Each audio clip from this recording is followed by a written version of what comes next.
fertilization and implantation. During coitus, during the sexual intercourse, the semen is released into the vagina, passes through the cervix of the uterus, and reaches the ampullary ischemic junction of the fallopian tube. Consider this is the acrosome. This is the acrosome. This is the typical structure of the sperm. This is the ovum, this is sperm, and this is ovum. Now the ovum and sperms are formed. The sperm from the male penis will be entering the female vagina. The sperm from the male penis will be entering the female vagina. Now the semen is released. Semen is released into the female vagina and passes to the ampullary ischemic junction. This is the ampullary ischemic junction. The semen is released into the vagina, passes through cervix. These are cervix of the uterus and reaches the ampullary ischemic junction of the fallopian tube. Even the ovum is formed. Ovum also reaches the ampullary ischemic junction. Both the ovum and sperm are present in the ampullary ischemic junction.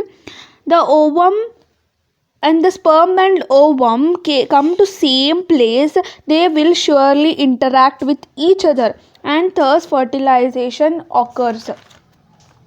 The ovum is also released into the junction. The ovum is also released into the junction for fertilization to occur.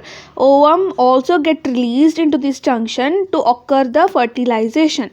Fertilization is the process of fusion of sperm and ovum. It is the process of fusion of sperm and ovum is known as fertilization. The important question is, why not all the copulations lead to the fertilization?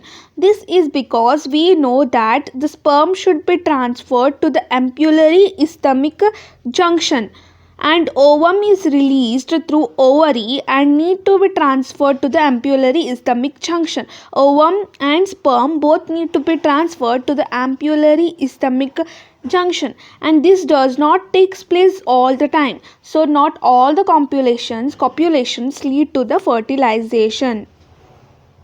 During fertilization, the sperm induces changes in the zona pellucida and blocks the entry of other sperm. During fertilization, we know that many sperms are formed, but important is only one sperm. So the sperm induces change in the zona pellucida. What is zona pellucida? It ensures that only one sperm fertilizes an ovum.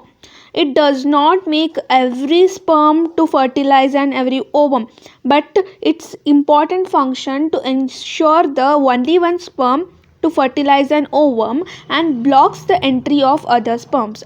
This ensures that only one sperm fertilizes an ovum and only one sperm fertilizes an ovum and blocks the entry of other sperms. The enzymatic secretions of the acrosome help the sperm enter the cytoplasm of the ovum. The acrosome, we know that the sperm consists of the top head-like structure which consists of the acrosome, where the enzymatic secretions takes place which will help in the fertilization. Acrosome will help to enter the cytoplasm of the ovum. The enzymatic secretions of the acrosomes help the sperm enter the cytoplasm of the ovum. The sperm consists of the acrosome, which is a head-like structure, head-like structure, which consists of an enzyme that will help in the fertilization. Here it will help the sperm to enter the cytoplasm of the ovum. This causes the completion of meiotic division of the secondary oocyte, resulting in the formation of haploid ovum and a secondary polar body. Now the fertilization is over and the process of implantation start. Implantation is the process of formation and development of a blastocyst and its attachment to the uterine wall. Here the completion of meiotic division of the secondary oocyte takes place, which will result in the formation of a haploid ovum and a secondary polar body. The haploid sperm nucleus fuses with the haploid nucleus of the ovum to form a diploid zygote. Now the haploid sperm nucleus, the haploid sperm and haploid ovum will fuse together to form a diploid zygote. Now the mitosis starts. Mitosis starts as the zygote moves through the isthmus of the oviduct cleavage and forms 2, 4, 8, 16 daughter cells called as blastomeres. Mitosis begins as the zygote will move through the isthmus of the oviduct, which is a cleavage cut, and forms the 2, 4, 8, 16 daughter cells which are known as blastomeres. Now the 8 to 16 cell embryo is called as morula. Morula will further divide to form the blastocyst. The morula moves further into the uterus.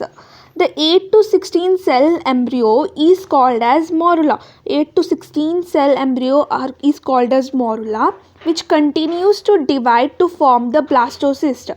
The morula moves further into the uterus. It will move further to the uterus to its attachment.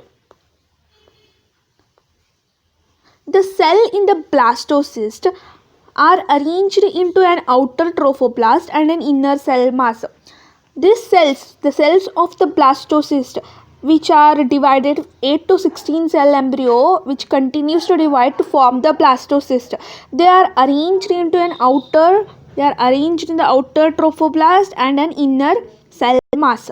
The trophoblast gets attached to the uterine endometrium and the process is called as implantation. Next, the trophoblast will get attached to the uterine endometrium. Endometrium is the innermost layer of the uterine wall, and this process is called as implantation. Next, it will lead to the pregnancy. The inner cell mass gets differentiated to form the embryo. This inner cell mass will get differentiated to form the embryo. Now the embryo is formed as well as the trophoblast will get attached to the uterine endometrium. It is called as implantation. This will lead to the pregnancy, and this inner cell mass will get differentiated to form the embryo.